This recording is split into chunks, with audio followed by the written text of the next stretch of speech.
జ్యోతిషాస్త్రరీత్యా ద్వాదశ రాశుల్లో 12వ రాశి అయినటువంటి మీనరాశి మిత్రులారా, మీరు పూర్వాభాద్ర నక్షత్రం 4వ పాదం, ఉత్తరాభాద్ర నక్షత్రం 1, 2, 3, 4 పాదములు, రేవతి నక్షత్రం 1, 2, 3, 4 పాదాలకు జన్మించిన మీరు మీనరాశి వారిగా పరిగణించబడుతున్నారు. ఈ సెప్టెంబర్ నెల మీకు శుభాశుభ ఫలితాలు ఎలా ఉన్నాయంటే, ఏళ్నాడు శని 7.5 జరుగుతుంది. శని 12వ స్థానంలో సంచరిస్తూ మీనరాశి వారి నెల మొత్తం కొన్ని విషయాల్లో జాగ్రత్తగా ఉండాలి. గ్రహ సంచారం అనుకూలంగా లేనందున మిశ్రమ ఫలితాలు ఇస్తుంది. అవకాశాలు మరియు సవాళ్ళు మిశ్రమంగా ఉంటుంది. నెల మొత్తం ఈ రాశిలో రాహు ఉండడం, బృహస్పతి 3వ ఇంట్లో ఉండడం, 5వ ఇంట్లో బుధుడు ఉండడం, కుజుడు ఈ నెల మొత్తం 4వ ఇంట్లో ఉండడం, ఏ ప్రయత్నం తలబెట్టినా విజయం సాధిస్తారు. కానీ మిశ్రమంగా ఉంటుంది. గృహ వాహన సౌకర్యాలు మీ దృష్టి పెడుతుంది. వ్యాపారాల్లో మీ ఆలోచన ఫలించి అద్భుతంగా ఉంటుంది. మాస ద్వితీయంలో జాగ్రత్త.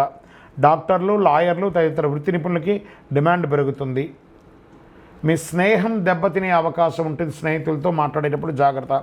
ఆఫీసులో సహ ఉద్యోగులతో పదోన్నతి, జీతాల పెంపు వంటి ప్రయోజనాలలో కాస్త జాప్యం. కానీ మాస ద్వితీయంలో అధికారుల నుంచి ప్రశంసలు పొందుతారు. వ్యాపారంలో ఆశించిన లాభాలు పొందుతారు. శత్రువుల వల్ల కాస్త సమస్యలు వచ్చే అవకాశాలు ఉన్నాయి. కొత్త వ్యాపారాలు ఏదైనా మీరు మొదలుపెట్టుంటే అది విజయవంతంగా ఉంటుంది. మీ యొక్క వ్యాపారాన్ని విస్తరింపజేసే అవకాశాలు గట్టిగా ఉన్నాయి. కుటుంబంలో సంతోషం మిశ్రమంగా ఉంటుంది. కాస్త బాగుంటారు, అప్పుడు కొంచెం డిస్టర్బెన్స్గా ఉంటుంది. సమాజంలో గౌరవ మర్యాదలు మాత్రం చాలా పెరుగుతుంది.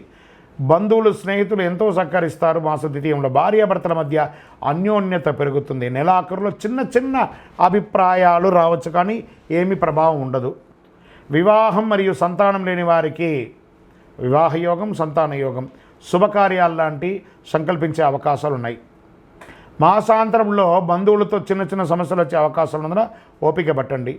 ఆరోగ్యం పట్ల ప్రత్యేకించి స్త్రీలు జాగ్రత్తగా ఉండాలి. నూతన వస్త్రాభరణాలు కొనేవాళ్ళు కొంచెం మంచి నాణ్యమైనటువంటి స్థలాలకు వెళ్ళి కొనండి.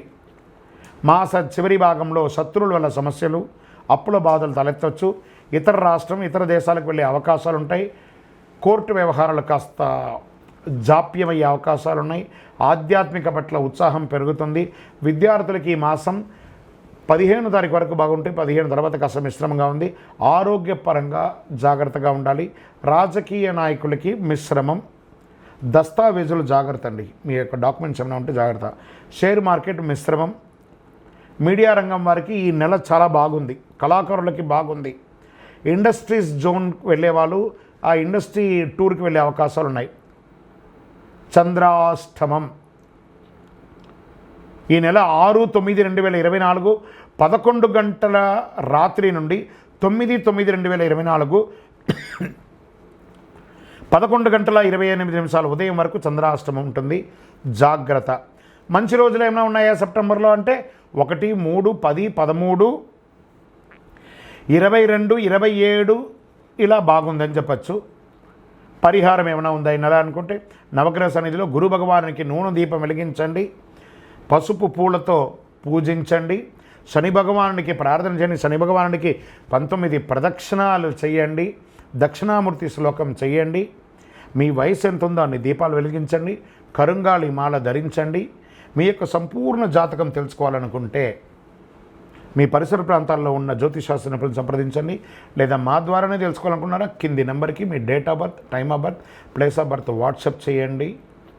జ్యోతిషాస్త్రం పడుతున్న వర్షానికి గొడుగు మాత్రమే కానీ జీవితం కాదు. మిమ్మల్ని మీరు నమ్మండి, దైవాన్ని నమ్మండి. విజయోస్తు. ఈ యొక్క ద్వాదశ రాశుల ద్వారా మేము చెప్పినటువంటి ఈ యొక్క రాశి ఫలితాలన్నీ చూస్తున్నటువంటి మా యొక్క బంధుమిత్రులందరికీ